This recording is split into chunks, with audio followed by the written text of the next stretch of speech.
क्या आपने कभी सोचा है कि हमारे शब्द जितनी ताकत रखते हैं, उतनी ही या शायद उससे भी ज्यादा ताकत हमारे मौन में छिपी होती है? आज की यह कहानी इसी गहरी सच्चाई को उजागर करती है। यह कहानी है एक ऐसे शिष्य की जिसका हृदय सोने जैसा था, लेकिन उसकी एक आदत ने उसे अपनों के बीच ही अकेला कर दिया। उस नौजवान का नाम था अमन। अपने गुरु की छत्र छाया में शिक्षा लेते हुए अमन का एकमात्र उद्देश्य था सबका भला करना। वह हर किसी की मदद के लिए तत्पर रहता, लेकिन उसकी निरंतर बोलने की आदत एक दीवार बन गई। वह बिना सोचे समझे बोलता जाता, जिससे लोग उससे बचने लगे और धीरे धीरे सभी उससे दूर हो गए। उसकी अच्छाई उसके शब्दों के शोर में खो गई। अपने अकेलेपन से दुखी होकर जब अमन अपने गुरु के पास पहुंचा, तब गुरु ने उसे शब्दों से परे एक शक्तिशाली मार्ग दिखाया।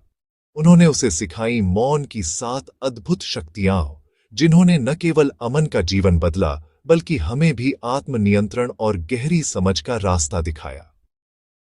चलिए साथ मिलकर सुनते हैं यह प्रेरणादायक कथा और खोजते हैं मौन की उन शक्तियों को। एक आश्रम में अमन नाम का एक युवा शिष्य रहता था। उसका हृदय गंगा जल की तरह पवित्र और निश्चल था।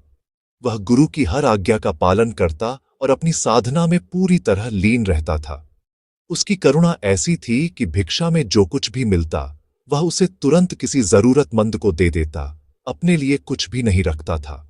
लेकिन उसमें एक अवगुण था। जब भी वह गांव में जाता तो बिना मांगे ही लोगों को उपदेश देने लगता। वह उन्हें बताता कि जीवन कैसे जीना चाहिए और क्या सही है, क्या गलत। देखो, महाज्ञानी आया, हमें सिखाएगा कि कैसे जीना है। आश्रम में भी उसके साथी शिष्यगण उसकी बिन मांगी सलाहों से तंग आ चुके थे। वे उससे बचने लगे। धीरे धीरे अपनी ही आदत के कारण अमन इस बार बीच होते हुए भी अकेला हो गया। उसका मन भारी रहने लगा। गुरुदेव, मेरा मन पवित्र है, फिर भी सब मुझे नजरअंदाज करते हैं। कोई मुझसे बात नहीं करना चाहता। कृपया मेरा मार्गदर्शन कीजिए। पुत्र, इसमें कोई संदेह नहीं कि तुम्हारा मन सच्चा है, लेकिन तुम्हारा तरीका गलत है। तुम बिना मांगे ज्ञान बांटते हो, जो अपमान जैसा लगता है। याद रखो, वाणी में बड्ढी शक्ति होती है। ये इंसान को ऊंचाई भी देती है और गिरा भी सकती है। तुम्हारी समस्या को समझने के लिए सुनो एक कथा। प्राचीन राज्य में राजा को राजगुरु चाहिए। 2 विद्वान, विश्वनाथ बहुभाषी तार्किक और सोमनाथ शांत विनम्र। सच्चा ज्ञानी कौन? मैं, शास्त्रों का झाता, तर्क का बादशाह। बीच में कांटा घमंड दिखाया। राजा नाराज। महाराज, सच्चा ज्ञानी वही जो सुनना सीखे, न कि सिर्फ बोलना। सोमनाथ राजगुरु, सब समझे, मौन ही ज्ञान का सार। गुरु ने समझाया, अमन, मौन की पहली शक्ति है मन की शांति। जब तुम्हारा मन शांत होता है तो वो एक स्थिर झील की तरह बन जाता है, जिसमें हर विचार, हर प्रतिबिंब एकदम साफ दिखाई देता है। इसी स्पष्टता से सही निर्णय लेने की दूसरी शक्ति जन्म लेती है। जब तुम बोलने से पहले एक गहरी सांस लेते हो तो तुम्हारे विचार सुलझ जाते हैं और तुम्हारे निर्णय सटीक होते हैं।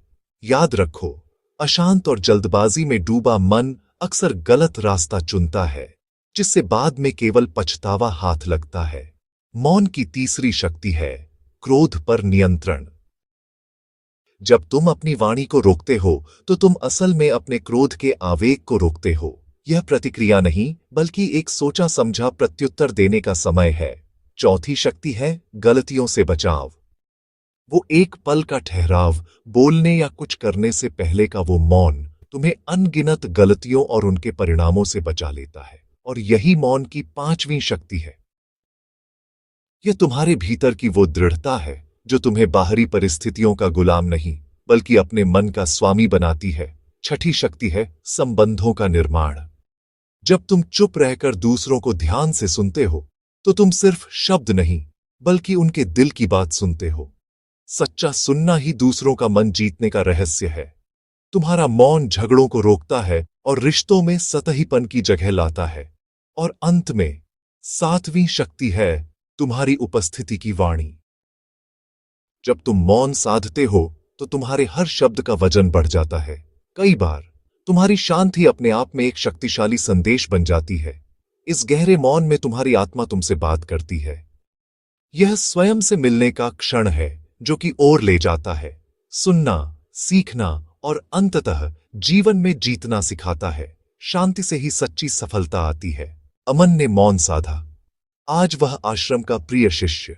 गुरु बोले, मौन सफलता की नींव। दोस्तों, आज से 1 घंटा मौन रखें। वीडियो लाइक करें, कमेंट में बताएं कौन सी शक्ति अपनाएंगे और शेयर करें।